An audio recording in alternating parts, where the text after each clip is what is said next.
que no tenemos eso. Muy buenos días. Un caluroso saludo para todos nuestros amigos en las regiones de Antioquia. Saludamos en nombre de nuestro gobernador Luis Pérez Gutiérrez y de nuestro gerente de servicios públicos.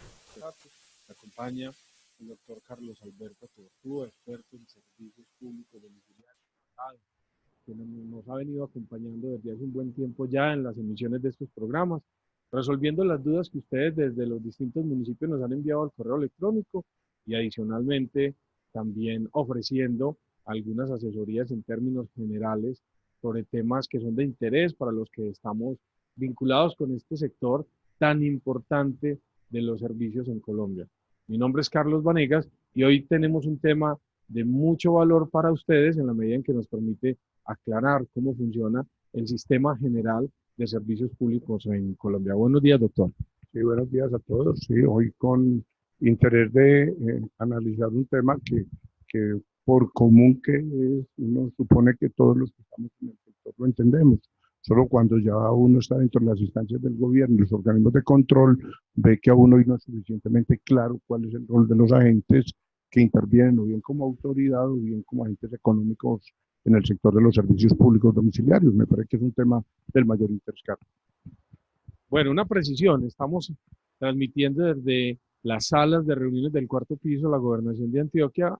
Hay distintas reuniones en este momento, es muy probable que ustedes escuchen ruido o escuchen algo de la actividad que se está desarrollando precisamente en este momento. Les pedimos que nos disculpen, pero se sale de nuestras manos la posibilidad de estar en absoluto silencio en la medida en que ustedes entienden que no estamos desde un centro desde un estudio de grabación.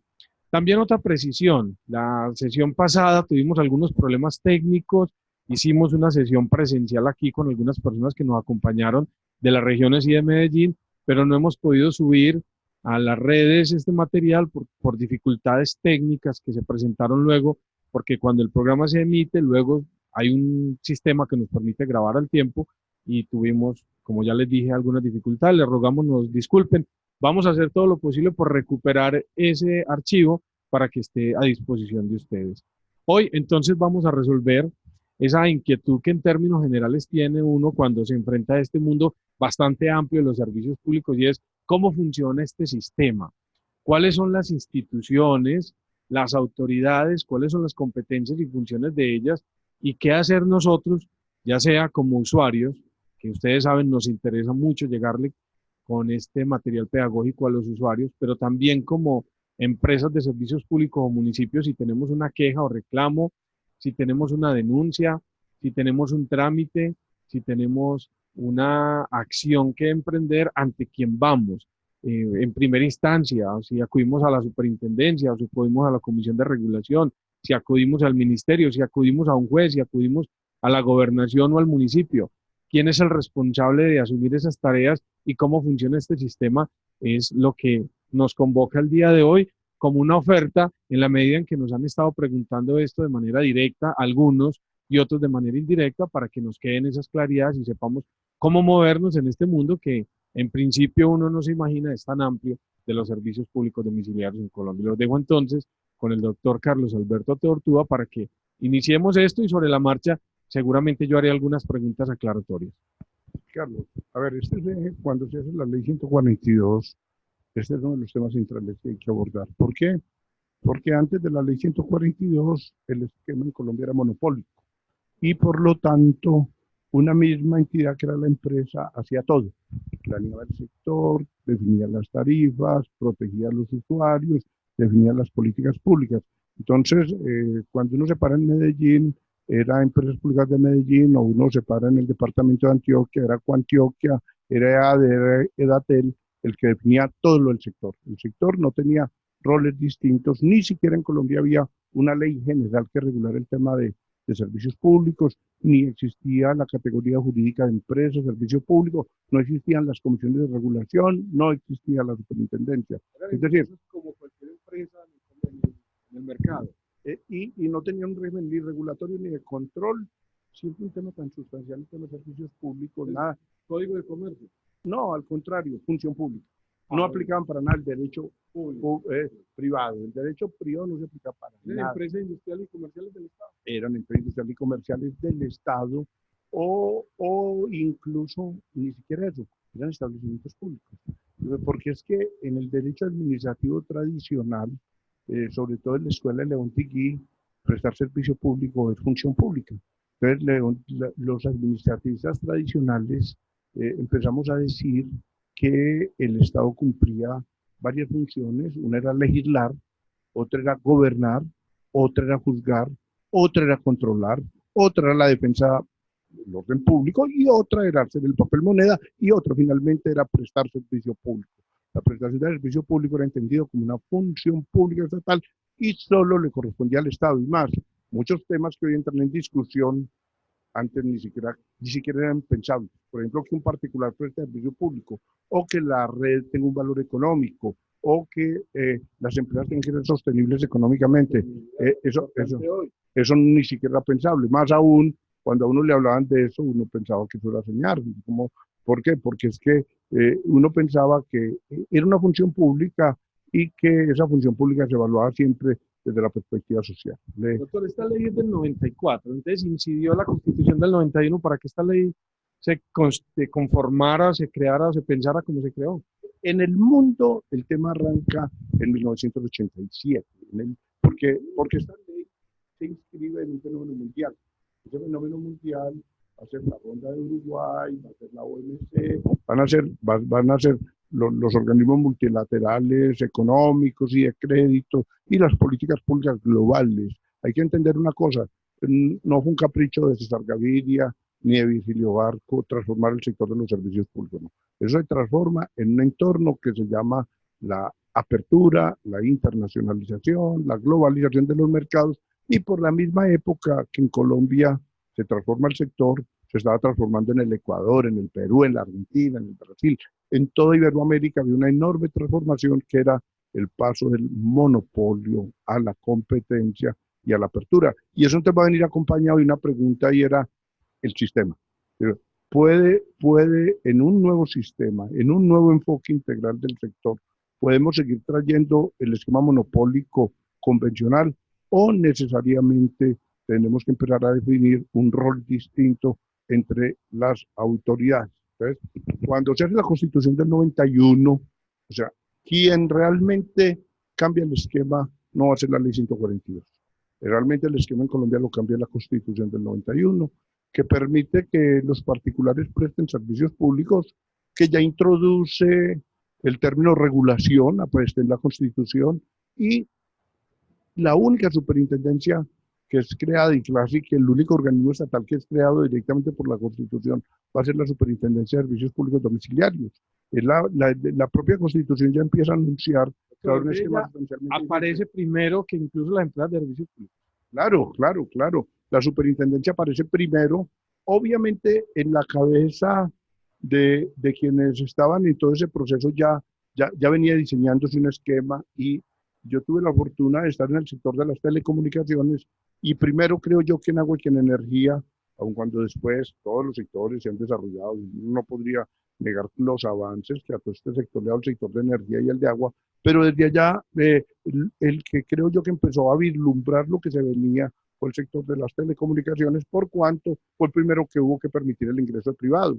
Fue desde el año 91, desde la ley 72 del año 91, que ya se dijo, se está acabando el monopolio de Telecom, entran nuevas actividades, se permite el ingreso de prestadores de valor agregado y de servicios telemáticos, los que van a empezar a prestar el servicio. Y una vez entra en vigencia la Constitución, no hubo necesidad de esperar ley 142. De una vez, mediante decretos transitorios que los ordenaba la Constitución, se empezó a organizar el sector. O sea, las comisiones de regulación no comenzaron con ley 142, no, comenzaron con los decretos transitorios. En el caso específico de telecomunicaciones, con el decreto 2122 del 92, ese sector ya dijo, reordenes el sector, empiezan a trabajar comisiones de regulación y empiece a cambiar el rol de los agentes. Entonces ahí aparece como la distinción que hay hoy. Uno debe tener claro ya esto, el sector tiene niveles. Hay un primer nivel que son las políticas. Cuando uno está hablando servicio universal, de coberturas, calidades, derechos. No está hablando de un tema que le corresponda a las comisiones de regulación, ni a la super. Es un tema de ley, es la ley la que empieza a definir el super. Permítame, yo interrumpo, porque entonces ahí tenemos los planes nacionales de desarrollo que han venido incidiendo notoriamente en los servicios públicos domiciliarios y podríamos entender que ese es el máximo nivel y ahí se traza la política, por lo menos de gobierno. Sí, eso, y está muy bien la aclaración que haces, Carlos, de gobierno, porque las de Estado, ¿no? Uno podría decir, hay dos políticas, la política de Estado, y la política de Estado va a estar en la Constitución, y va a estar artículo 365 a 330 de la Constitución, y por eso muchos debates que se dan, por ejemplo, en los consejos municipales, o que se dan ante las asociaciones de usuarios, o que se dan en los consejos o en muchos sectores, están fuera de foco porque el debate no está allí. El debate es que ya la Constitución lo dijo.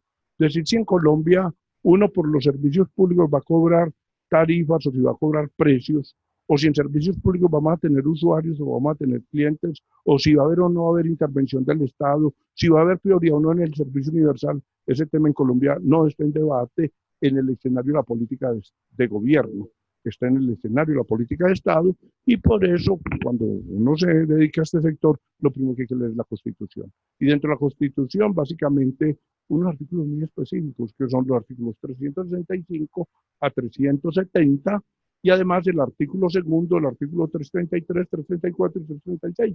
Ese es el marco de la política de Estado en Colombia. Entonces, en Colombia no hay debate sobre si estamos hablando de servicios públicos o como pasa en otros modelos que han acabado con esa expresión y han introducido la expresión actividad de interés general, que es una actividad privada. No, en Colombia tenemos servicios públicos y los servicios públicos son inherentes a la función social del Estado.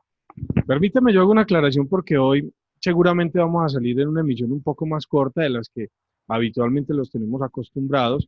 Debimos comenzar la grabación un poco más tarde por las mismas razones técnicas que les hemos venido diciendo, y aprovechamos para saludar a la gerencia de las mujeres que nos ha venido facilitando toda la logística, los equipos, el personal para poder llegar al aire con ustedes. Hoy tuvimos una pequeña dificultad, seguro el programa va a ser un poco más corto, pero eso me permite hacer esta aclaración, que si tal vez hoy no llegáramos a terminar el tema por lo amplio y porque además sabemos que al doctor Arturo le gusta tener siempre todo el contexto y esa riqueza argumentativa y de historia es muy importante para nosotros, pues dejaríamos para el siguiente programa terminar o ahondar en algunos aspectos para que no sintamos la necesidad de correr o de terminar antes de tiempo hoy. Estamos entonces contextualizando cómo comenzamos con este sistema que tenemos ahora y con la estructura y que partimos de unas políticas de Estado que están en la Constitución Nacional.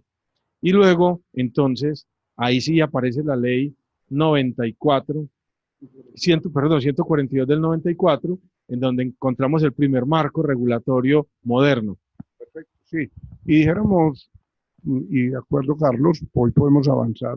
Seguramente el tema no se va a acabar ni en esta ni en muchas sesiones, pero la próxima podemos seguir. Pero entonces ya de una vez uno sí podría decir, uno es el escenario de la política. Uno es el escenario de la política. Dos, que es un escenario distinto, es el escenario de la regulación. Y hay que hablar en concreto del regulador. ¿Y para qué el regulador? Y el regulador tiene competencias es para dirigir el sector dentro de los límites de la ley. Y el regulador, eso, vamos a separarlos todos. Digamos, primero, la política. Después, la regulación. Eso. Después viene el control, la policía administrativa. ¿Por qué primero el control y esto? Porque estamos hablando del nivel de autoridad. Cuando uno habla de potestades públicas, uno habla de autoridades, de funciones públicas, habla constitución, ley, regulación y control. Y después del control, la ley viene y ya dice el rol de los agentes económicos. Los agentes económicos, las empresas de servicios públicos no definen la política, no definen la planeación, no definen la regulación y no tienen competencias sancionatorias. Y ahí aparecen los prestadores. O sea, los prestadores se van dando en un nivel mucho más bajo. Primero, reiteramos política, después regulación, después control y después operación. Ahora, después de eso hay que separar claramente un rol, que es el rol de los usuarios. Y hay un debate conceptual muy grande, y era si los usuarios debían o no estar, o debían o no debían estar en las juntas directivas de las empresas. Yo, a pesar de que me autoconsidero un demócrata, considero que no debían de haber estado y hoy están, y se incluyeron. A los que, sí, yo creo que no deberían de estar ahí, pues porque el rol es el control social. El rol es que es una forma de depositarle de alguna manera la responsabilidad de la prestación a alguien que juegue un papel de control. Y entonces uno finalmente, y lo digo porque muchas veces hablo con representantes de los usuarios que están en las empresas directivas y la pregunta es, cuando él se sienta en la junta directiva, ¿a quién representa? O si él tiene los deberes de gestión cuando está en la junta, o incluso si él lo pudieran llegar a investigar por decisiones de la junta, porque si él está sentado en la junta, hace parte de la junta y las decisiones que toma. Incluso se ha presentado mucho la controversia de si él puede salir a comentar las discusiones de la junta, cuando se trata de juntas de empresas que representan intereses económicos en un escenario de competencia, donde un comentario puede generar pérdidas económicas o donde se pueden presentar manejo de información preferencial o de información que no deba de conocerse en público por cuanto no ponen a la empresa en una situación competitiva. En eso nos detendremos más adelante, pero me interesa que sigamos así, porque vamos a llegar más abajo. No, enseguida seguimos con las organizaciones de usuarios, comités de desarrollo y control social. Hay que separar el prestador, los usuarios, las organizaciones de usuarios y después vendrían los organismos de control local, que serían contralorías y sería personerías y hoy también con una enorme influencia la Procuraduría, que cada vez tiene mayor influencia en el sector de los servicios públicos.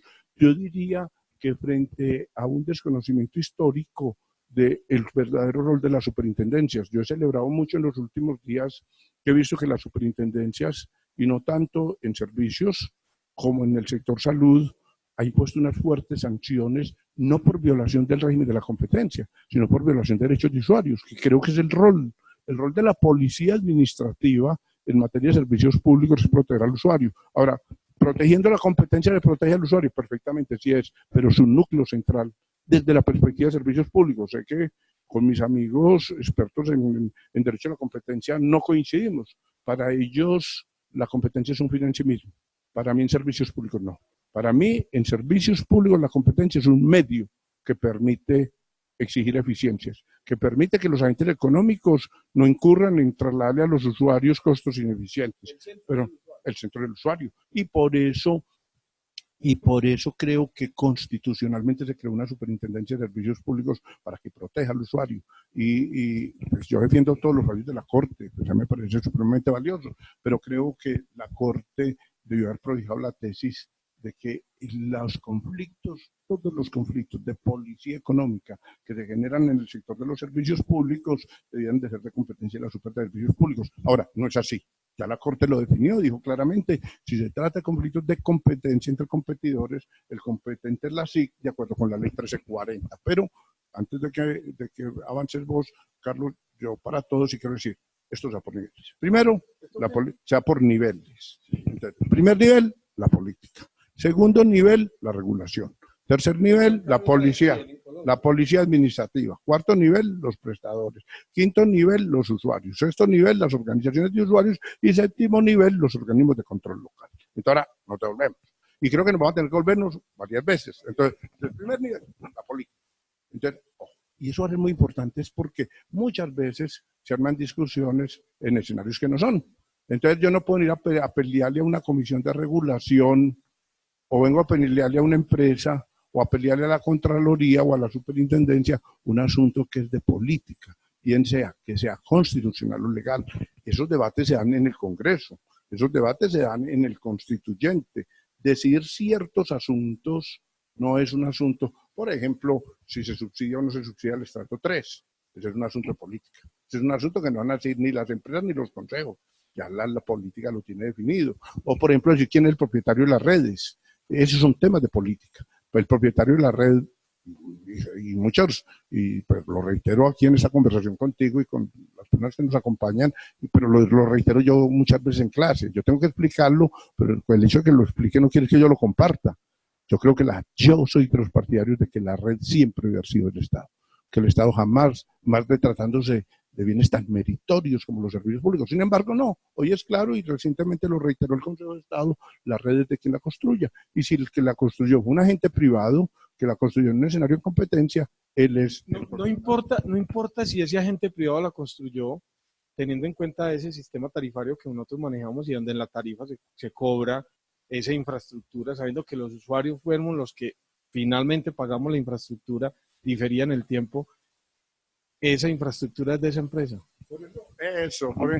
Por eso me parece muy útil que hagamos este tipo de debates. ¿Por qué? Porque todavía no se hace suficiente pedagogía y creo que las personas que nos representan en el Congreso deberían de ser muy conscientes de eso y quienes hacen la regulación. En el mundo, por lo menos en lo que yo conozco, hay varias opciones. Hay una opción, es que la red es del prestador. Pero si la red es del prestador, es el que hace que pone el prestador en el negocio y él es el que hace la inversión en la red y remunera la inversión, pero no la recupera. Pues es su patrimonio el que está en juego. Él tiene una renta por tener un patrimonio, es su inversión. En otros modelos del mundo no es así. En otros modelos se sabe que son tan cuantiosas esas inversiones que solo se pueden de una manera, y es que vayan a la tarifa y las paguen los usuarios. Entonces uno tiene que hacer esa reflexión, que es una reflexión política. ¿Qué queremos? Queremos que lleguen unos inversionistas económicos que pongan un patrimonio, que ese patrimonio tengan derecho a obtener una renta por él y que eso lo cobren en tarifa. Caso en el cual la red sería de él. ¿Por qué? Porque él la construyó, porque es su inversión y porque si bien remunera una renta que le hace la inversión económica, no recupera la inversión propiamente dicha. O el otro escenario 2 es distinto, borra el tablero y vamos a decir, no, el señor lidera la inversión se hace o por el Estado o con recursos de los usuarios, pero en dicho caso la red está bajo la administración del prestador, pero hace parte de las propiedades públicas. Sobre esa no habría propiamente una propiedad, habría simplemente una forma de demanio muy especial que le permite hacer. En Colombia, lamentablemente, desde mi personal punto de vista, y cada cosa que uno dice sobre estos temas tiene que aclarar que pues, son simplemente opiniones. Yo, desde que se hizo la ley, cuestioné mucho ese tema, decir, bueno, sobre todo cuando se fueron a hacer los artículos 167 siguientes de la ley y 128, donde 133, 34, donde hay que aclarar quién es el propietario de la red. Yo dije, ¿por qué mejor no le dedicamos un capítulo a la ley que llame red? Y ahí dejamos clarísimo quién va a ser el dueño y cómo se va a remunerar. Yo creo que la ley 142, que me he empeñado en defender y en promulgar, y pues ha sido mi vida. Bueno, muchos años de mi vida me he dedicado a esa ley, tiene unas fallas grandísimas. Una falla grandísima, y fue detectada desde el comienzo. Una falla grandísima es no tener un capítulo que se llame usuarios. Esa ley no debió de haber salido sin tener un capítulo.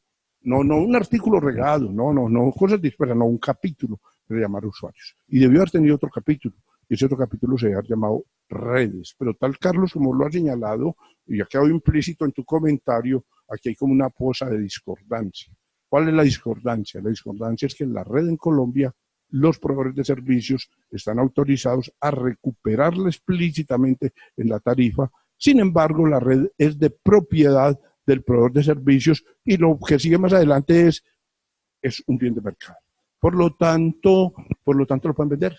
El día que tomen una decisión, el día que se tome la decisión aquí de vender UNE, o el día que se tomó la decisión de venderle los activos del departamento o el derecho que el departamento tenía en Edatel o en EADE, o que tomó la decisión el departamento de Caldas de vender la Check, o que toma Risaralda de vender a la ETP, o más que Risaralda, el municipio de Pereira, se vendieron los activos. O sea, nosotros los paisas, Medellín es propietario de activos, de red, que está en Cúcuta, o que está en todo Santander, o que está en Bucaramanga, que está en todo Santander, y somos los propietarios de los activos. Ahora, el Estado, desde esa perspectiva, es solamente Estado cuando es local. Eso es muy importante tenerlo en cuenta. Pero cuando yo digo el prestador del servicio es el Estado local, o sea, es Medellín en Antioquia, es Antioquia en Antioquia, no es Medellín en Pereira.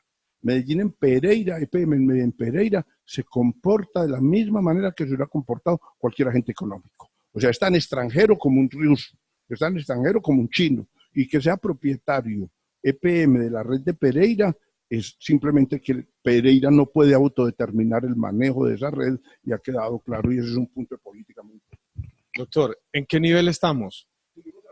Del nivel de las políticas, estamos en el nivel 1 y seguiremos, y ahí en el nivel nos quedaremos mucho rato, a pesar de que podamos pasar al 2. Pasemos un momento al 2 y volveremos al 1 y entraremos. Lo que queremos decirle a ustedes es esto, es las personas tienen que tener una mayor conciencia política y tienen que saber que hablar de servicios públicos es hablar de política y que muchas cosas que se están hablando de servicios públicos no se le pueden pedir ni al regulador, ni a la super, ni a las empresas. Hay que pedírselo es al Congreso y que tenemos que formar un alto nivel de conocimiento del esquema que permita que cuando yo me presento como candidato a una campaña política, yo tengo un concepto en el área de servicios públicos y que cuando a mí me presentan un proyecto de ley en el Congreso, siendo congresista, modificar la ley del plan para que vía pago de todos los usuarios se salve una empresa de la costa o se salve una empresa de Antioquia o quien sea, hay que saber quién, preguntarse inmediatamente quién queda siendo propietario de los activos, porque no podemos cometer esta injusticia tan tremenda y es cuando la empresa está en crisis y hay que salvar los activos y hay que salvarla, la empresa es de todos, pero cuando vamos a repartir los dividendos no es de todos, es del dueño. Ahora, si el dueño fuera el Estado, vaya y venga, aun cuando no es tan claro. No es tan claro porque el Estado, si fuera el Estado nacional, se redistribuye en todo el territorio. Porque de las cosas que yo critico harto es que empresas públicas de Medellín sean empresas públicas de Medellín para Medellín como propietario, pero para hablar del patrimonio público diga que es el patrimonio de los antioqueños, cuando los excedentes de la empresa son de propiedad solamente del municipio de Medellín. O sea, empresas públicas de Medellín es de Medellín para nosotros los medellinenses. Para los antioqueños, allí no es tan claro. No es tan claro. ¿Por qué? Porque la pregunta es la ganancia de empresas públicas de Medellín se puede repartir en el departamento de Antioquia. Después de mis riesgos. Yo puedo ir a Bello, sí, a montar negocio, pero yo la utilidad me queda en Medellín. Ahora, cuando la empresa es de Antioquia, y no puede ir a distribuir excedentes a Pereira, entonces ya uno se preguntaría, o a Cúcuta, o a Manizales. La pregunta sería, para Manizales, una empresa del departamento de Antioquia sería el Estado, sí sería el Estado. Entonces ahí aparece un debate, pero aún más complicado, cuando ya no son ellos, ya es un señor ruso, un señor chino, un señor peruano, un señor mexicano, que es el propietario de la empresa. Entonces ya la pregunta es, bueno, ¿y el señor ruso, peruano, mexicano o español, que es el propietario de la empresa, es el propietario de las ganancias de la empresa, pero de las pérdidas somos responsables todos? Todos tenemos que contribuir. Y son preguntas que surgen alrededor de las políticas públicas, la propiedad de los activos y el debate sobre cómo es la propiedad. Aquí hay una reflexión que yo creo que en los territorios de pronto nos escuchan hablar y pensarán que son discusiones muy elevadas que no tocan lo local. Yo me voy a referir a un caso muy concreto y tiene que ver con los acueductos veredales, donde tenemos asociaciones de usuarios prestando el servicio. En algunos municipios hemos tenido la oportunidad como gerencia de servicios públicos de... Por aquí nos está saliendo un mensaje, a ver si tú nos ayudas a analizar que no vaya a ser algo que nos saque del aire y que vayamos a tener un problema. Le estamos pidiendo el favor a Johan, nuestro compañero técnico, para que esté pendiente del asunto.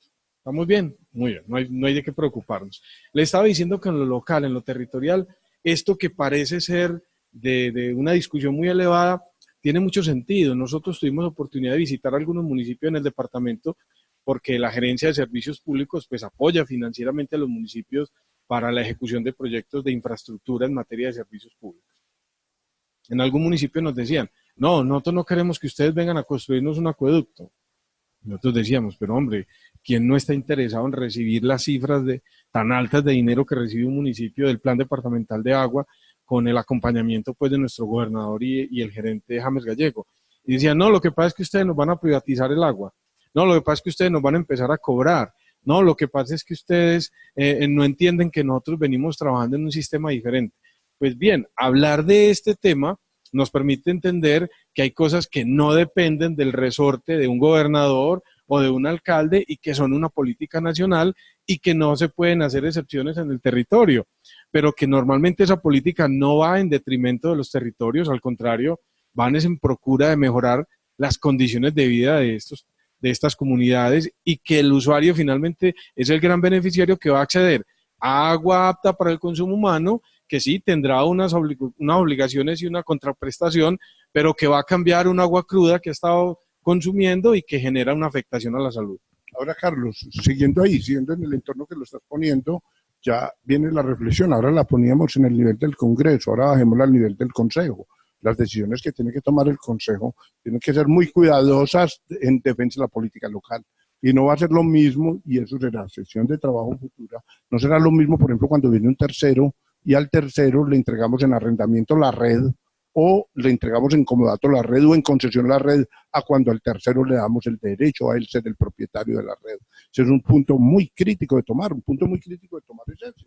Es más, qué bueno ese tema, porque mire que nos permite aterrizar en lo concreto. La Gerencia de Servicios Públicos de la Gobernación de Antioquia ha tenido dentro de su política entregarle los acueductos nuevos veredales y los acueductos optimizados a las mismas asociaciones. Esto se le entrega pues al municipio, que es finalmente con quien nosotros establecemos una relación, pero finalmente los municipios se lo entregan a los mismos operadores que han venido.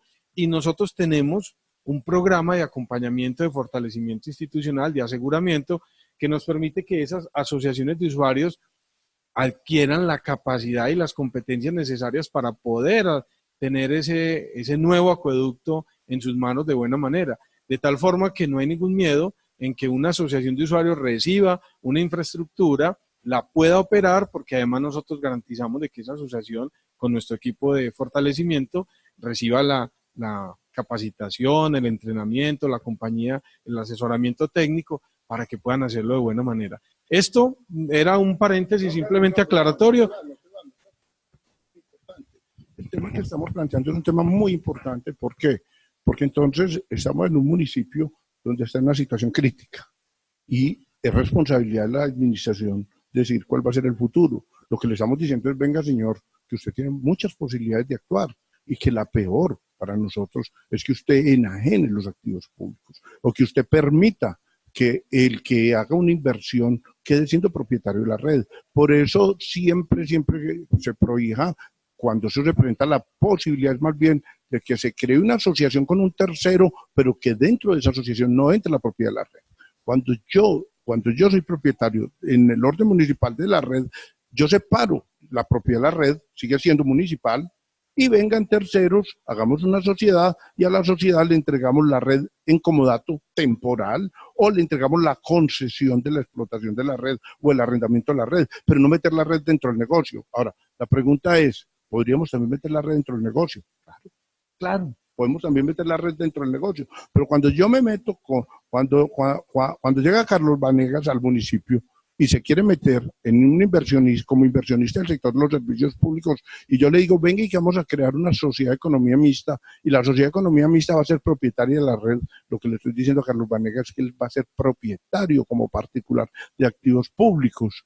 Eso en la teoría tradicional del derecho administrativo no era pensable, hoy es pensable, pero una cosa es que sea pensable y otra cosa es que sea recomendable. O que sea obligatorio. O que, eso es. Ahora, no lo es. Ahora, Para dejar la claridad, no lo es, y además no es la política de este gobierno departamental. La política no ha sido en ningún momento privatizar los activos de las empresas de servicios públicos o de las asociaciones de usuarios o del patrimonio de los municipios. Al contrario, es fortalecerlos y dejarlos en condiciones de que ellos puedan seguir operando los sistemas. Y eso se presentaría en todos los servicios. Ahora, no hay que satanizar la privatización, no hay que satanizarla. Lo que estamos diciendo es que es una opción política y que cuando la están tomando, están jugando o están decidiendo sobre el patrimonio territorial.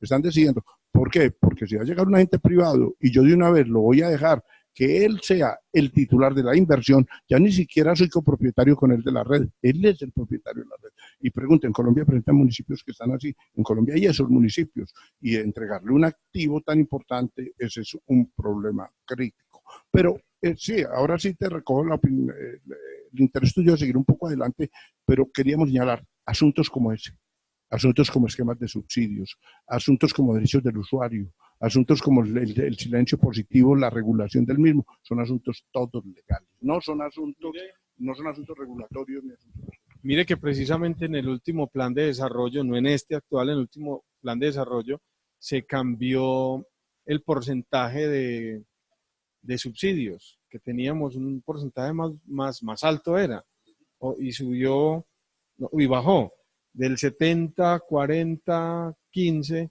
ese anteriormente era diferente y eso se cambió fue en el plan de desarrollo, en la 1450 exactamente, de tal manera que ahí está el ejemplo de cómo es a través de la política pública cómo se modifican estas decisiones macro. Muy bien, hicimos una pequeña pausa técnica porque ya va a ser hora de terminar esta emisión del día de hoy. Sin embargo, el tema es muy interesante como ustedes lo están viendo y es de mucha profundidad y de mucha pertinencia. Nosotros vamos a continuar en el próximo programa hablando precisamente de todo el sistema. Ya hoy pudimos darle una mirada a ese primer nivel, el nivel superior, y luego vamos a bajar el segundo nivel que es el regulatorio. En ese nivel nos vamos a concentrar un buen rato, vamos a tratar pues de no ser demasiado amplios, más de lo necesario, pero sí lo suficiente para que esta conversación se enriquezca. Si ustedes tienen dudas o comentarios acerca de este primer nivel o de alguno de los otros niveles o alguna duda sobre cómo funciona el sistema, háganoslo saber al correo elagua-al-derecho@antioquiapda.com. Por el momento los vamos a dejar agradeciéndole al doctor Carlos Alberto Teortúa por su presencia y por su conocimiento y a ustedes por su atención. De nuevo, mil gracias a nuestro gobernador Luis Pérez Gutiérrez, a nuestro gerente James Gallego Alzate y nos vemos la próxima semana.